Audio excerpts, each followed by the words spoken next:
In this podcast episode, hosts Alec and Jonathan Cohen engage in a deep and thoughtful conversation with Suzanne Giesemann, a spiritual teacher, award-winning documentarian, and former Navy commander. They explore the nature of spiritual connection, mediumship, and the realities beyond physical existence. Suzanne shares her personal journey of loss, healing, and awakening, and delves into the complexities of communicating with spirit guides and deceased loved ones. The episode addresses common misconceptions about spirit communication, the challenges of accessing practical information like missing persons' locations, and reframes traditional ideas about judgment and punishment in the afterlife. Suzanne explains that anyone can access spiritual guidance and mediumship experiences. These connections are not limited to those born with special gifts. The key to connecting lies in training the nervous system to enter coherent, calm, and quiet states, even if only for a few minutes a day. Rather than striving to completely quiet the mind, one should focus on noticing the stillness between thoughts, allowing gentle awareness to arise. Spiritual insights often manifest as subtle thoughts or feelings that stand out amid everyday mental chatter, rather than as clear-cut voices or visions. Seeing symbols or receiving impressions in meditation or dreams can be ways that spirit communicates, but the information tends to come compressed and encoded in imagery and sensations rather than concrete facts. A sustaining analogy Suzanne uses is that of an ocean, with human consciousness as waves touching still deeper layers beneath. Mediumship and spirit communication occur through resonance, an energetic tuning between the consciousness patterns of the medium and the spirit contacted, rather than a broadcast of clear data. This relational interplay means that accurate communication requires coherence and openness from all parties. The data transferred is compressed into meaningful symbols and emotional impressions rather than detailed coordinates or specific facts. This partly explains why mediums struggle to provide exact location details, such as in missing persons cases, even if they sense the presence of a departed loved one. Addressing skepticism around spirits' inability to solve crimes or reveal precise physical details, Suzanne elaborates that spirits who have undergone trauma or who remain in chaotic, incoherent states often cannot be contacted clearly.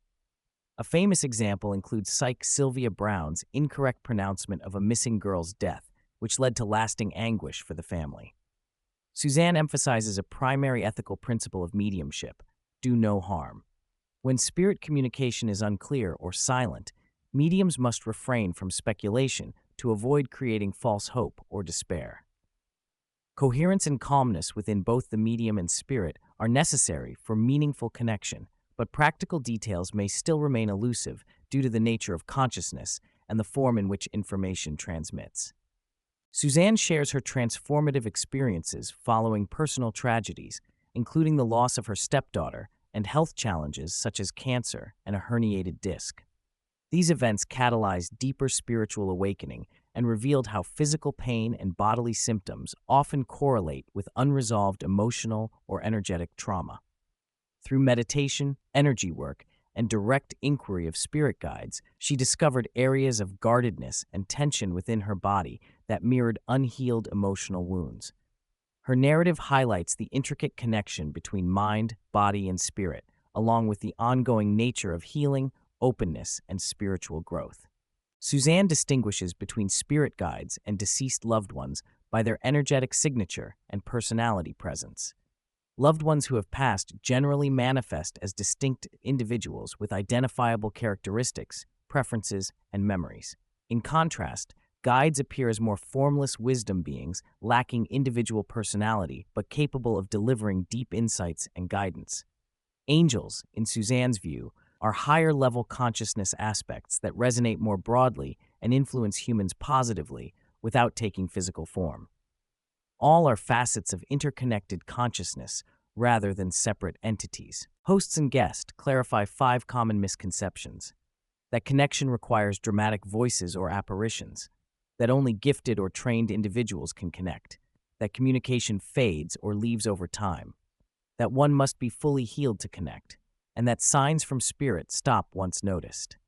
Suzanne stresses that everyone shares the same ocean of consciousness and can experience spontaneous spiritual encounters. Communication can fade if attention or intention wavers, but spirit presence never truly leaves. Healing is always a work in progress, and openness can grow gradually. Noticing signs like synchronicities or repeated symbols usually leads to more frequent spiritual affirmations as trust builds.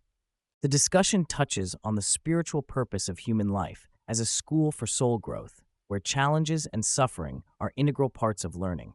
Spirit guides do not intervene to prevent all hardship.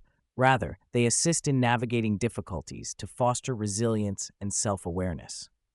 Suzanne underscores the importance of accepting what arises and asking for guidance instead of resisting or fearing pain.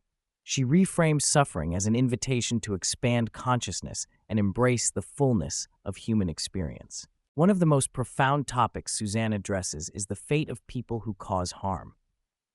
Contrary to traditional beliefs of eternal hellfire punishment, she describes hell as a state of consciousness often experienced here and beyond, characterized by anger, resentment, and separation rather than a physical place. Souls who have caused great harm may enter a phase of cocooning, a symbolic containment accompanied by loving higher beings facilitating healing and accountability. True justice arises from the soul embracing acknowledgement of harm caused, feeling its impact fully, and ultimately seeking forgiveness and coherence through love. This process transcends vengeance and punishment, focusing instead on restoration and growth. The conversation addresses why mediumship is not designed to provide every practical answer. Its core purpose is to demonstrate that love transcends death, that souls continue to evolve, and that connections endure beyond veils. Even in cases where hard truths or losses occur, establishing a relationship with departed loved ones offers profound healing and consolation. The soul's journey involves moving from suffering into coherence and peace rather than simply attaining factual knowledge. Suzanne discusses how life's pressures, physical ailments, and emotional blocks can cloud spiritual connection.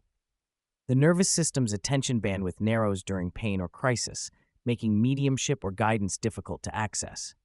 Regular, intentional moments of stillness, even a few minutes daily, nurture openness and coherence. The metaphor of the ocean's depth suggests that beneath life's turbulent surface exists a stable, accessible core of spirit and wisdom. Cultivating that connection requires patience, practice, and compassion for oneself. The hosts wrap up exploring everyday ways people experience spirit guidance, including synchronicities, physical sensations or phenomena, intuitive gut feelings, meaningful dreams, and a felt sense of presence. These subtle cues encourage trust in the ongoing relationship with spirit and help navigate daily challenges with insight and reassurance.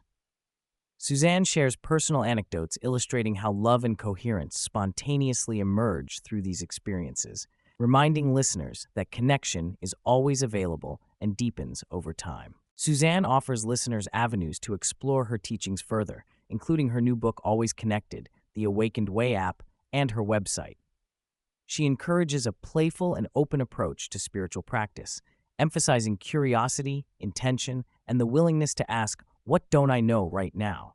as keys to unlocking comfort, clarity, and direction from one's internal spirit guidance system.